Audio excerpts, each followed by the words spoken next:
इस वीडियो में हम लोग एक्सपेरिमेंटल टेक्निक्स को शुरू करने वाले हैं।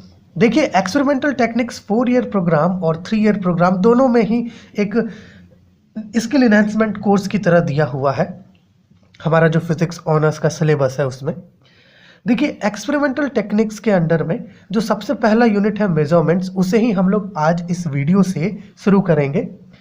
तो सबसे पहला जो टॉपिक हम लोग ले रहे हैं वो आप देख सकते हैं, एक्यूरेसी और प्रिसीजन लिए हैं। देखिए, छोटा सा वीडियो रखेंगे क्योंकि बेसिकली एक्यूरेसी का मतलब ये है कि आपका जो वैल्यू आपने मेज़र किया है किसी भी क्वांटिटी का, वो उस क्वांटिटी के ट्रू वैल्यू से कितना क्लोज है। ओके, वो क्लोजनेस बताता है कि आपका मेजर्ड वैल्यू एक्यूरेट है या फिर नहीं। इसको समझने के लिए हम लोग एक बॉक्स ले लेते हैं, एक ब्लॉक ले लेते हैं, ऐसा कहिए। इस ब्लॉक का जो ट्रू वैल्यू है, जो स्टैंडर्ड वैल्यू है, वो 10 kg है। आपने क्या किया, एक वे ब्रिज की मदद से इसका वजन लिया और आपको जो वैल्यू है वो 9.998 कुछ इस प्रकार का वैल्यू मिला। अब ये जो वैल्यू है वो इस 10 kg के 10 kg के काफ़ी क्लोज है। तो इन मैनी सिनेरियो हम लोग इस वैल्यू को एक्यूरेट लेकर के चलेंगे क्योंकि ये वैल्यू 10 kg के काफ़ी क्लोज है। सो आपका जो मेजर्ड वैल्यू है वो आपके जो गिवन ट्रू वैल्यू है उससे कितना क्लोज है, उस क्लोजनेस को ही हम लोग एक्यूरेसी कहते हैं। अब मान लीजिए कि आपने एक बार तो वजन ले लिया, चलिए, और मल्टीपल टाइम्स जो है आपने इस ब्लॉक का मेज़र किया और आपको दूसरी बार आपको मान लीजिए इसका वजन मिला 9.92, 9.96, 9.989। इस प्रकार से आपने मल्टीपल टाइम्स जो है इस बॉक्स का, इस ब्लॉक का वजन लिया। और हर बार अगर आप देखो तो जो वैल्यूज़ है ना, जो मेजर्ड वैल्यूज़ है वो आपस से काफ़ी क्लोज है। तो जो मेजर्ड वैल्यू का क्लोजनेस है, वो क्लोजनेस को हम लोग, मेजर्ड वैल्यू के क्लोजनेस को हम लोग प्रिसीजन कहते हैं। अगर आपने जो वैल्यूज मेजर किया है, जो रीडिंग्स मेजर किया है, वो आपस में कितने क्लोज है, उसके बारे में हमें प्रिसीजन बताता है। जैसे ये जो 4 वैल्यूज है ये आपस में काफ़ी क्लोज है। अगर आप देखो गौर से भी अगर मिलाओगे तो आपस में काफ़ी क्लोज है ये वैल्यूज, ज़्यादा का डिफरेंस नहीं बन रहा है हर एक के बीच। तो हम लोग कहेंगे ये 4 रीडिंग्स प्रिसाइज है। ठीक है, यहाँ देखिएगा, एक्यूरेसी मेजर्ड वैल्यू और ट्रू वैल्यू के बीच का क्लोजनेस होता है। इट इज डिफाइंड, या आप ऐसा कहो, accuracy is defined as the closeness of a measured value to the actual standard और true value. And precision, it is defined as the closeness of 2 और more measurements to each other.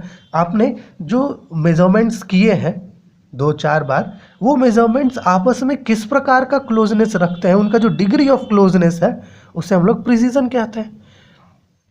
ठीक है, इसके लिए एक और एग्जांपल चलिए मान लेते हैं हम लोग कि हमारे पास मान लीजिए एक रोप है, इसका लेंथ कुछ 100 सेंटीमीटर्स का है।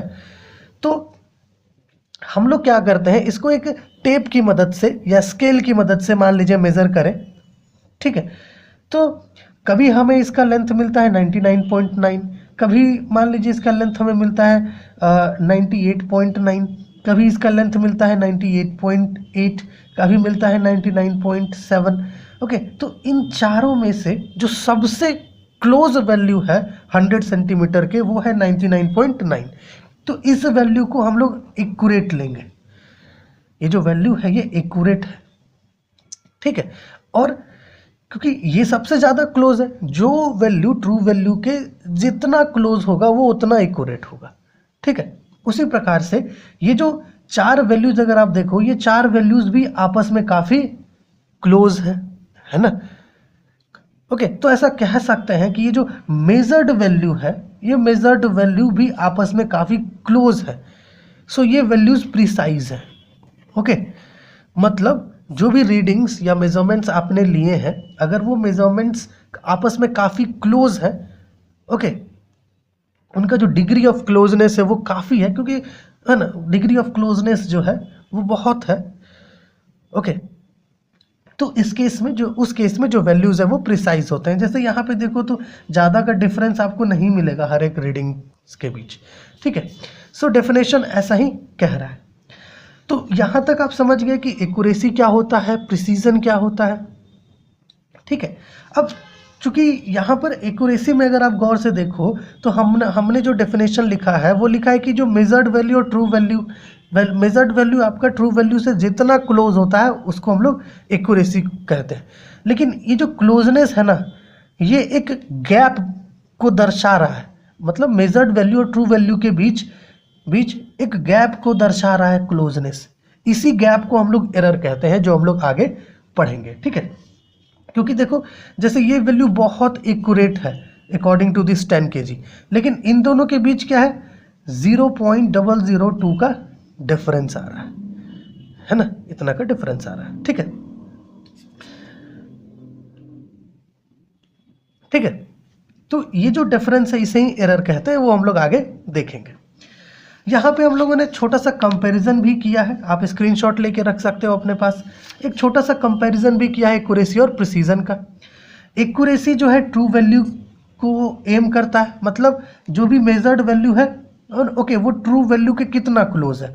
तो इसमें जो मेन एम होता है मेजरमेंट का वो ट्रू वैल्यू होता है, ट्रू वैल्यू से कितना क्लोज जाएंगे। लेकिन प्रिसीजन में का एम होता है कंसिस्टेंट रिपीटेबल रिजल्ट्स। ओके, मतलब यहाँ पे जो वैल्यूज आपको मिल रहा था वो वैल्यूज लगभग रिपीटेबल है, कंसिस्टेंट है। ओके, जो एरर है वो कंसिस्टेंट है इस केस में, है ना, जो कुछ पॉइंट्स का एरर्स हर बार आ रहा है। फिर एक्यूरेसी जो है एक सिंगल मेजरमेंट से डिटरमाइन हो जाएगा, लेकिन प्रिसीजन को डिटरमाइन करने के लिए मल्टीपल मेजरमेंट्स चाहिए। साथ ही साथ देखिए, अगर किसी भी जगह पर या किसी भी मेजरमेंट में एक्यूरेसी अगर लो है तो वहाँ पे हाई सिस्टमेटिक एरर होता है। ओके, वहाँ पर एरर के चांसेस ज़्यादा होते हैं। लेकिन अगर कहीं पर प्रिसीजन लो है तो वहाँ पर रैंडम एरर्स ज़्यादा होता है, ठीक है। ये एक थोड़ा इंपॉर्टेंट पॉइंट है। कहने का मतलब ये है कि अगर कहीं पर एक्यूरेसी लो है तो वहाँ पर सिस्टमेटिक एरर हाई होगा। ये सिस्टमेटिक एरर को आप रिजॉल्व कर सकते हो, आगे हम लोग पढ़ेंगे इसके बारे में। लेकिन जहाँ पर प्रिसीजन लो होता है वहाँ पर रैंडम एरर हाई होने के चांसेस होते हैं। ये रैंडम एरर क्यों हो रहा है, कैसे हो रहा है, कहाँ पे हो रहा है, ये पता करना तो बहुत मुश्किल होता है, ये अनट्रैकेबल होता है। ओके, फिर भी हम लोग इसको ट्रैक करने के लिए, ओके, सॉल्व करने के लिए, फिक्स करने के लिए स्टैटिस्टिकल मेथड्स का प्रयोग करते हैं। सो इस वीडियो में हम लोग एक्यूरेसी और प्रिसीजन को डिस्कस किए। होप वीडियो आपके लिए हेल्पफुल हुआ होगा। देखिए, हम लोगों ने पहले भी एक्सपेरिमेंटल टेक्निक्स को कंप्लीटली डिस्कस किया है। अगर आप हमारा प्रीवियस वीडियोस देखना चाहते हैं तो लिंक नीचे डिस्क्रिप्शन में मिल जाएगा। चलिए मिलते हैं आपसे अगली वीडियो में।